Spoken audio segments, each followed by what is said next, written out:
tonight on ESPN. All right, to football. Tua has been medically cleared for all football activity after a scan on Monday came back all clean. Sources telling ESPN's Laura Rutledge. In November, Tua suffered a posterior wall fracture and dislocated hip on this play. He'll train in Nashville, has a pro day April 9th. Sources said Tua will take a conservative approach to the pro day, but will definitely drop back and throw. Joined now by our NFL insider, Adam Schefter. So he gets good news on the hip, that he passes that barrier there. What does it mean for his draft stock? Well, David, I think at this point in time, doctors are as encouraged as they could be with how the blood has flown into that hip area and with the progress that he's made. Now, look, teams are still going to want to get their eyes on him. They're going to want to inspect him. They're going to want to see how he's doing. But the doctors associated with him said this is as good a scenario as they could have hoped for at this point in time, that if you would have told them 4 months ago this is where he would be, they would have signed up for that today. And so he'll have that pro day on April 9th. April 10th will be the final scan by NFL doctors before the draft, and this will be the check for cartilage buildup and to check the hip one more time. But again, if you're Tua, this is the best news you could have gotten at this particular moment. Absolutely. Before the news, Mel Kiper had him going number 3 to the Lions. We'll see where it all plays out. Other quarterback news, Dak and the Cowboys have 2 days now before a franchise tag deadline. Apparently, Todd Archer reporting the Cowboys freshened their offer yesterday.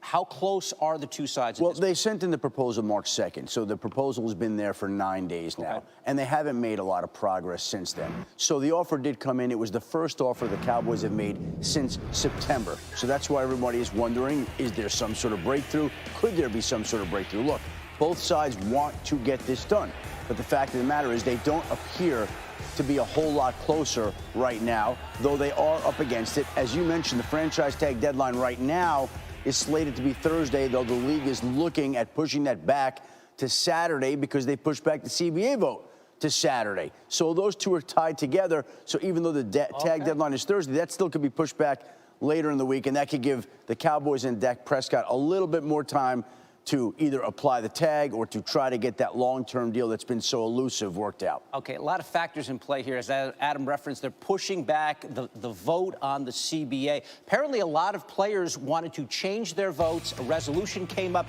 yesterday in what was described as a somewhat intense meeting of player reps, and the resolution did not go through. So players can't change their votes if they've already turned them in. But as Adam mentioned, they have pushed the deadline back for the vote to Saturday at midnight. Yesterday we tried to get you to say, which way this might go. Have you had any indication with these players trying to get their votes changed that it might be going one way or another? You're speaking to players and you're speaking to agents who represent groups of players. And in speaking to them yesterday, both sides, I had one person say to me, this isn't going to pass. I had another person say that they believe it's going to pass. I had a third person say it's going to be so close that you can't predict how it's going to go. And so really, there are voices all over the map while the NFL waits and watches to see whether or not this gets through. Again, I go back to this point. 60% of the NFL makes minimum wage, the players do. Yes. Those 60% will get a $90,000 raise next year and an additional $495,000 over the next 3 years. So you'd think that if the majority feels that way, then it would be likely or possible to pass. But it's not that simple in this particular case.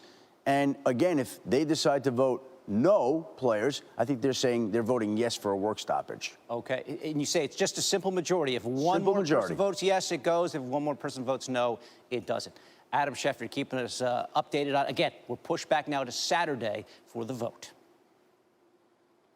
The sports world continues to be affected by the coronavirus outbreak. The very latest out of California is that Santa Clara County will ban gatherings of more than 1,000 people for the next 3 weeks. The ban impacts upcoming home games for the NHL San Jose Sharks and MLS's San Jose Earthquakes, as well as the NCAA women's basketball tournament at Stanford. This comes in the wake of the first death recorded in the county related to the virus. Now, the Sharks released the following statement that read in part, "We will adhere to the mandated guidelines. No events are scheduled at SAP Center until Tuesday, March 17th. We will be reviewing each scheduled event due to take place for the rest of the month."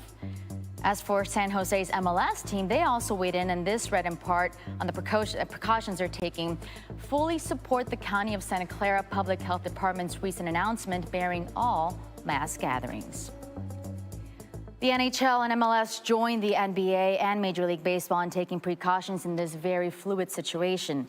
In an unprecedented move, the leagues announced jointly that locker rooms and clubhouses are off limits to all but essential personnel until further notice. Our MLB insider Jeff Passan with more on the changes taking place as we get ready for the regular season that's just 2 weeks away. Major League Baseball owners had a conference call on Monday, and in that conference call, they said, hey, every team needs to have a contingency plan in place where you might be able to play if coronavirus comes in great masses to your city. So that could be, for example, a team that has spring training in the Phoenix area going and playing a regular season game in its spring training stadium. That, of course, is one of the worst case scenarios, but we're not ruling out entirely the possibility that just like in Japan with Nippon Professional Baseball, they canceled the beginning of their season and postponed it on Monday until at least April. Thank you, Jeff. Coronavirus's impact continues to be felt across the sports world. Sports Center AM. Tua medically cleared to resume football activities. Adam Schefter on what this means for the former Bama QB in the NFL draft. What Tom Brady heading to the 49ers would look like. How going home would be a fit, checking many boxes for a Super Bowl return. Plus, everything going the Lakers' way now. Why home court advantage throughout the playoffs is now within reach. Celebration here in Asheville. Hey everyone, welcome into Sports Center. David Lloyd, Antonietta Collins with you. Good news for Tua, potentially good news for Dak Prescott. Adam Schefter here with us. But first, we got Bucks and Nuggets. Things to do in Denver when your roster's dead. You try winning 6 games when your top 6 scorers are out. They are wounded, the Bucks. No Giannis, no Middleton, no Bledsoe. The Nuggets try to feast on the second team. DJ Wilson catches the bottom of the backboard. Jokic grabs the rebound. No one outlets like Nikola Jokic. Paul Millsap wins the jump ball and converts the full court outlet. Nuggets up by 8 at the break. Hey, the counterfeit Bucks hanging in. Down just 6, but the turnover here turns into points on the other end. Jeremy Grant throwing down the alley-oop from Jamal Murray. Grant's head up near the rim. He had 19 in this one. Time winding down in the third. Murray driving, and a huge throwdown over DJ Wilson, unleashing his wrath. The place goes nuts, and then the place goes nuts. They call a charge on Murray. That dunk that didn't count, how did that affect the game? It should have counted. Those are the foul. By law, we now can't include it in top play. Sorry, Jamal. Giannis saying, hey, you extended the arm. But he said it with a smile. He doesn't believe it either. Still a one-possession game in the fourth. Murray, watch the shake and bake on Wesley Matthews. And knocks down the step-back 3. Fakes Wesley clear off your TV screen. He had 21 points. The Nuggets finally pull away to win by 14. A little over a week ago, the Bucks on pace for 70 wins. Now projected to win 67 after this 3-game losing streak.